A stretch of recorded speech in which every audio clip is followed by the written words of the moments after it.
सन 1970 से 2000 तक के 30 वर्षों में शानदार अभिनय से फिल्म संसार में अपनी अलग ही पहचान बनाने वाली राखी मुंबई से दूर एक फार्म हाउस में एकांकी जीवन जी रही हैं। राखी एक किसान की तरह रहती है, सब्जियां उगाती हैं, बागवानी करती हैं। उनके इस फार्म हाउस में कितने ही किस्म के कुत्ते और बिल्लियों के साथ बहुत से जानवर रहते हैं, जिन्हें वे अपने हाथों से खिलाती पिलाती भी हैं और नहलाती धुलाती भी है। राखी जी के बारे में ये बात बहुत कम लोग जानते होंगे कि स्टार रहते हुए भी वे अपने सभी काम स्वयं करती रही हैं, चाहे वे घर के कामकाज की निगरानी हो या कानूनी मसले या इनकम टैक्स जमा कराना हो। यहाँ तक कि राखी जी ने कभी अपने लिए प्रचार एजेंट भी नहीं रखा। राखी बताती थी, मैं समझती हूँ कि इंसान अपने जो भी काम खुद कर सके उसे करने चाहिए। मैं जब लगातार शूटिंग में व्यस्त रहती थी तब भी रविवार के दिन अपने बहुत से जरूरी काम स्वयं निपटा लेती थी। देश आजाद होने के कुछ घंटों बाद ही राखी का जन्म पश्चिम बंगाल के रानाघाट में हुआ था। देश विभाजन से पहले राखी के पिता का पूर्वी बंगाल में जूतों का अच्छा खासा व्यापार था, लेकिन विभाजन से कुछ समय पहले ही वे पश्चिम बंगाल के नदिया जिला के रानाघाट आ गए थे। आज़ादी के दिन जन्मी राखी मजूमदार अपनी आज़ादी को कितनी अहमियत देती है, यह सब उनकी जिंदगी को देखकर समझा जा सकता है। कुछ बरस पहले राखी से एक इंटरव्यू में पूछा गया था कि वे इतनी एकांत प्रिय क्यों हो गई है। इस पर राखी का जवाब था, मैं अब चकाचौंध की दुनिया में नहीं रहना चाहती। मैं काफ़ी फिल्में कर चुकी हूँ, मुझे अब न ज़्यादा रुपयों की ज़रूरत है न फिल्मों की। मेरी दुनिया अब पनवेल का फार्म हाउस है, जहाँ मैं हूँ, मेरे प्रिय जानवर, मुझे अपनी आज़ादी से प्यार है, जहाँ मुझसे कोई सवाल नहीं कर सकता। राखी से पूछा गया कि इतनी फिल्मों को करने के बाद आज अपनी ज़िंदगी को आप कैसे देखती हैं, तब राखी ने कहा, मैं अपनी ज़िंदगी स्वतंत्र ढंग से जीती हूँ। कोई मेरे प्रति दया या सहानुभूति दिखाए तो मुझे जरा भी अच्छा नहीं लगता। अगर मुझे कोई दुख मिलेगा तो मैं उससे खुद निपटने में सक्षम हूँ। मुझे रोने के लिए किसी के कंधे का सहारा नहीं चाहिए। मैं फिल्मों में वही करती हूँ जो रोल मुझे पसंद हो। मैं कभी मुश्किल हालात में रही तब भी मैंने पैसों के लिए कोई भी फिल्म साइन नहीं की।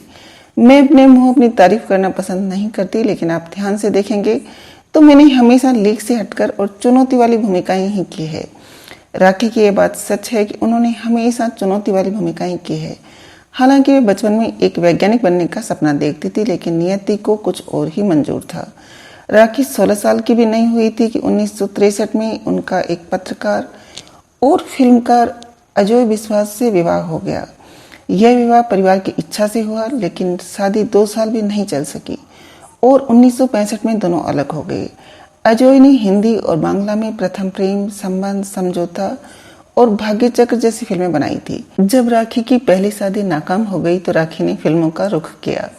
शुरू में उन्होंने 3 बांग्ला फिल्में की, लेकिन तभी राजश्री प्रोडक्शन के सेठ ताराचंद बड़जात्या ने राखी को अपनी फिल्म जीवन मृत्यु में ले लिया, जिसमें उनके नायक धर्मेंद्र थे।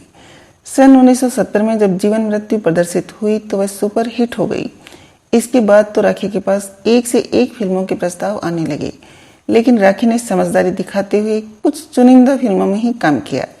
राखी ने एक बार बताया था कि जीवन मृत्यु की शूटिंग के दौरान ही मुझे फिल्मों के कई प्रस्ताव आने लगे थे, लेकिन मुझे तब राजकुमार बड़जात्या ने सलाह दी थी कि कभी भी आंखें बंद करके फिल्में मत करना।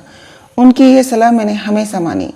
जीवन मृत्यु के बाद राखी ने सुबोध मुखर्जी की फिल्म शर्मिली शाइन की और सुनील दत्त की रेशमा और शेरा। ये दिलचस्प था कि शर्मिली में राखी जहां कंचन और कामिनी के डबल रोल में थी, वहीं रेशमा और शेरा में राखी की भूमिका छोटी ही थी।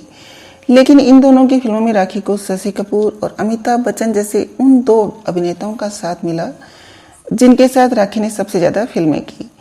शर्मिली में राखी ने अपनी दिलकश और दोहरी भूमिकाओं से सभी का दिल जीत लिया। यह फिल्म सुपर हिट हुई तो राखी भी सुपर हिट हो गई। उधर रेशमा और शेरा में राखी का काम सुनील दत्त ने देखा तो वह दंग रह गए। सुनील दत्त ने बताया था कि शूटिंग के दौरान वो क्षण में कभी नहीं भूल पाता जब राखी ने ऐसा अभिनय किया कि मेरी आंखें खुली रह गई। सीन था कि नई नवेली दुल्हन अचानक विधवा हो जाती है। इस पर राखी ने एक ही पल में अपने हाथ की चूड़ियां तोड़कर, माथे से बिंदियां मिटाकर एक झटके में जिस तरह तहस नहस किया, उसे देख मैं ही नहीं, हमारी सारी यूनिट हैरान रह गई। मेरी आंखों से तो आंसू ही टपक पड़े। हम सभी को एक पल के लिए लगा कि हम सच में कोई ऐसा हादसा देख रहे हैं। उधर राखी के शुरुआती दौर में ही फिल्मों में विधवा के रोल करने पर कुछ फिल्मकारों का मत था कि यह लड़की पागल है क्या, शुरू में विधवा के रोल करेगी तो इसे हीरोइन कौन बनाएगा। लेकिन राखी अपनी इन 3 शुरुआती फिल्मों से ही एक सशक्त और लोकप्रिय अभिनेत्री बन गई। शर्मिली में तो एक ही फिल्म में राखी के अभिनय के कई रंग एक साथ देखने को मिले। फिल्म में एस.डी. बर्मन के संगीत में सजे नीरज के बेमिसाल गीत राखी पर फिल्माए गए तो क्षमा ही बन गया। इसके बाद तो राखी एक ऐसी स्टार बन गई जिसके साथ हर फिल्मकार, हर अभिनेता काम करने के लिए मचल उठा। संजीव कुमार के साथ पारस, राजकुमार के साथ लाल पत्थर, मनोज कुमार के साथ बेईमान, राकेश रोशन के साथ आंखों आंखों में, शशि कपूर के साथ जानवर और इंसान, देवानंद के साथ हीरा पन्ना, बनारसी बाबू, जोशीला और जितेंद्र के साथ शादी के बाद जैसी कई फिल्में राखी ने की। उधर राजेश खन्ना के साथ दाग और धर्मेंद्र के साथ ब्लैकमेल जैसी फिल्में भी राखी के शुरुआती करियर के 3 वर्षों में यानी 1973 में ही आ गई। बड़ी बात यह भी थी कि ये सभी फिल्में लगातार सफल होती चली गई। राखी को शुरुआती 3 वर्षों में मिली बड़ी सफलता किसी किसी को ही नसीब होती है, लेकिन राखी ने इतनी जल्दी सब कुछ पाने के बाद एक और बड़ा फैसला लेकर सभी को चौंका दिया। वह फैसला था राखी का गीतकार, फिल्मकार गुलजार से शादी करने का। राखी के अभिनय और सुंदरता पर मोहित गुलजार ने उनके सामने शादी का प्रस्ताव रखा तो राखी ने उसे स्वीकार कर लिया, क्योंकि वह भी गुलजार की प्रतिभा को पसंद करती थी। दोनों ने 15 मई 1973 को विवाह रचा लिया। उसी वर्ष 13 दिसंबर को उनके यहाँ बेटी मेघना ने जन्म लिया, लेकिन दिसंबर 1974 आते आते राखी और गुलजार की राहें जुदा हो गई। उसी दौरान राखी को यश चोपड़ा ने अपनी फिल्म कभी कभी में काम करने का प्रस्ताव दिया। यश चोपड़ा ने राखी से कहा कि यह फिल्म उनको देखकर ही लिखी गई है। यहाँ तक शायद लुधियानवी ने भी फिल्मों के गीतों में जिस सुंदरता को उतारा है वह राखी का ही चेहरा है। यश चोपड़ा के साथ राखी ने दाग फिल्म करके उसी साल अपनी जिंदगी का पहला फिल्म फेयर पुरस्कार भी जीता था। अमिताभ बच्चन और शशि कपूर के साथ यह फिल्म करने के लिए राखी काफी उत्साहित हो गई। बताते हैं कि उन दिनों गुलजार कश्मीर में फिल्म आंधी की शूटिंग कर रहे थे। राखी उनसे सहमति लेने कश्मीर ही पहुंच गई।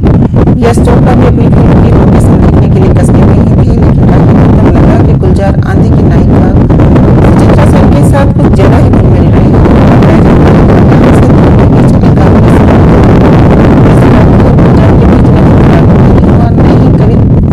किसी ने एक दूसरे के खिलाफ कुछ कहा। अलग होने के बावजूद अपनी बेटी के लिए दोनों कहीं न कहीं एक डोर से बंधे हुए हैं। दाग, तपस्या और राम लखन के लिए फिल्म फेयर के अलावा अपने अभिनय के लिए फिल्म 27 डाउन और सुबह मुहूर्त के लिए राष्ट्रीय फिल्म पुरस्कार पा चुकी राखी के बारे में एक बात काफी मशहूर है कि वह बहुत मूडी है। राखी की मूडी और सख्त होने पर उनके साथ दूसरा आदमी और बसेरा जैसी अच्छी फिल्में कर चुके निर्देशक रमेश तलवार ने बताया, मैं ऐसा नहीं मानता। मेरा अनुभव यह है कि राखी बेहद सहयोगी और अपने रोल में पूरी तरह डूब जाने वाली महिला है। जब यश चोपड़ा ने मुझे फिल्म दूसरा आदमी से पहली बार निर्देशक बनने का मौका दिया तो निशा के किरदार के लिए यश जी ने मुझे राखी का नाम सुझाया। मैंने इस पर उनसे कहा कि मैं इस रोल के लिए शर्मिला टैगोर को लेना चाहता हूँ। उनका व्यक्तित्व और अंदाज इस रोल के लिए ज्यादा फिट है। यश जी ने यह बात राखी को हंसते हुए बता दी। अगले दिन मैं क्या देखता हूँ कि राखी बिल्कुल शर्मिला टैगोर सी बनकर हमारे सामने खड़ी थी। रमेश तलवार ने बताया कि शर्मिला जिस तरह अपने सिर पर धूप का चश्मा चढ़ा लेती थी, जिस अंदाज में वह साड़ी पहनती थी, ठीक वही रूप राखी में देख मैंने उनसे कहा कि मुझे निशा के लिए जो लुक चाहिए था वह हूबहू आप में आ गया है। मुझे खुशी होगी अगर आप मेरी फिल्म में काम करेंगी। कुछ दिन बाद मेरी फिल्म की शूटिंग कर रही थी। तलवार ने यह भी बताया कि बसेरा में भी अपने साथ रेखा को लेने के लिए राखी ने खुद मुझे फोन करके कहा था। अच्छी अभिनेत्री होने के साथ वह बहुत अच्छी इंसान है। वह अपने काम के प्रति, रोल के प्रति इतनी गंभीर रहती है कि पहली नज़र में लगता है कि वह मूडी है, लेकिन ऐसा नहीं है। उन्होंने यह भी बताया कि राखी बेहतरीन कुक भी हैं और बहुत अच्छी डिश बनाती हैं। अच्छी डिश बनाने में उनका कोई जवाब नहीं है।